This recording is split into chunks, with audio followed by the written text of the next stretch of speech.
কি এক আজব নিয়ম, তাই না? বংশের বাতি জ্বালাতে হলে ঘরের বাতি নিভাতে হয়। আলহামদুলিল্লাহ, আপনাদের দোয়ায় আমার প্রথম ইউটিউব ভিডিওতে 6টি ভিউ চলে এসেছে। এই জায়গায় হাসার কিছু নেই, আমার মতো আরো 6জন পাগল খুঁজে পাওয়া গেছে। আচ্ছা, যাই হোক, আমরা জোকসে আসি। নতুন নতুন বিয়ে হয়েছে। কি হয়েছে? নতুন নতুন বিয়ে হয়েছে। তো বিয়েটা জয়েন্ট ফ্যামিলিতে হওয়ার কারণে স্বামী স্ত্রী একে অপরকে ওইভাবে সময় দিতে পারছে না। তো এটা ফ্যামিলিও বুঝতে পারলো, তারাও বুঝতে পারলো, এই জন্য তাদেরকে হানিমুনে পাঠিয়ে দিল। তো হানিমুনে যাওয়ার সময় তারা কি করলো, ট্রেনের উপরে সিট নিল, যাতে তারা একান্তে সময় কাটাতে পারে। তো নিচে বসেছিল খুব অভিজ্ঞ এক দাদু।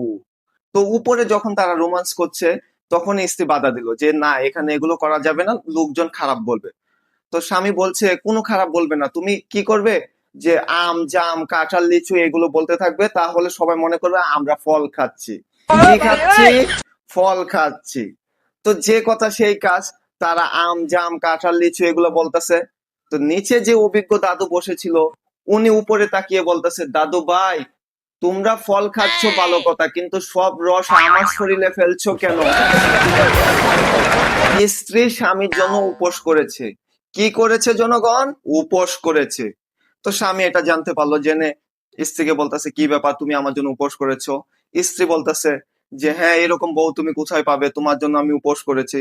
তো স্বামী এক পর্যায়ে জিজ্ঞাসা করলো, তো তুমি যে উপোস করেছো, তো তুমি সকাল থেকে কি খেয়েছো?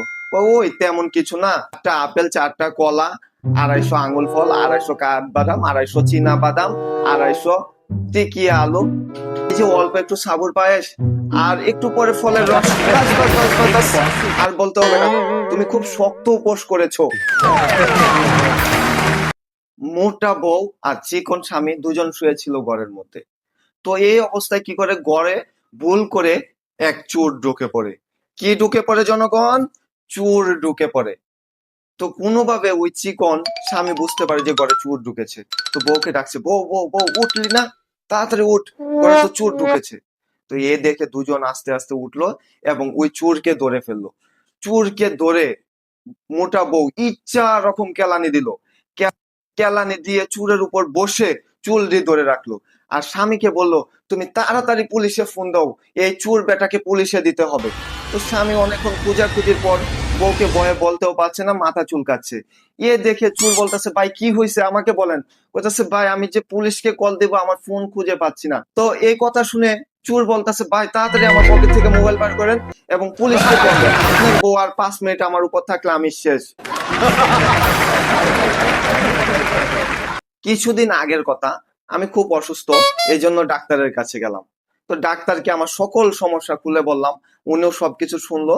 শোনার পর আমাকে কিছু ওষুধ লিখে দিল এবং বলল এই ওষুধগুলো ফার্মেসি থেকে কিনে আবার তাকে দেখিয়ে নিয়ে যাওয়ার জন্য। তো আমিও গেলাম, গিয়ে ওষুধগুলো কিনলাম, কিনে ডাক্তারের কাছে আসলাম। তো ডাক্তার আমাকে দেখে বলছে, কি ব্যাপার, এত দেরি হলো কেন? স্যার, আপনি যে ওষুধগুলো লেখছেন সবগুলো পাইছি, কিন্তু উপরেরটা পাইনি, এটা খুঁজতে খুঁজতে অনেক দেরি হয়ে গেল। তো উনি আবার বললো, কি ব্যাপার, উপরে কি ওষুধ লিখলাম আমি একটু দেখি তো।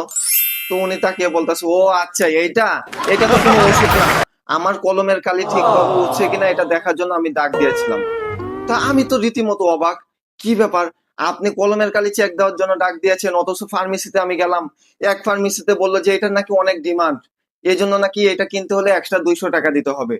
আরেক দোকানে বললো যে এটার নাকি কোম্পানি বন্ধ হয়ে গেছে। আরেক দোকানে বললো এটা নাকি ক্যান্সারের ওষুধ, এটা আনতে হলে ইন্ডিয়া থেকে অর্ডার দিয়ে আনতে হবে। আরেক লোক বলল আজকে টাকা জমা দিয়ে গেলে 7 দিন পরে নাকি ওষুধ পাবে। যাই হোক, বরাবরের মতোই আমি চেষ্টা করলাম আমার সর্বোচ্চ দিয়ে জোকস বলার জন্য, তবে কতটুকু পেরেছি আমি জানি না। আপনাদের সকলের দোয়া এবং ভালোবাসা চাই। আমি এই ফার্মেসিটা চালানোর পাশাপাশি আমি চেষ্টা করে যাচ্ছি কিছু করার জন্য। আপনাদের দোয়া এবং ভালোবাসা পেলে অবশ্যই আমি কিছু করতে পারবো। কিন্তু যাওয়ার আগে একটি উপদেশ অথবা জোকস আমি আবার বলে যেতে চাই, সবাই মনোযোগ দিয়ে শুনবেন। কি কি এক আজব নিয়ম, তাই না? যদি বংশের বাতি জ্বালাতে হয়, তাহলে নাকি ঘরের বাতি নিভাতে হয়।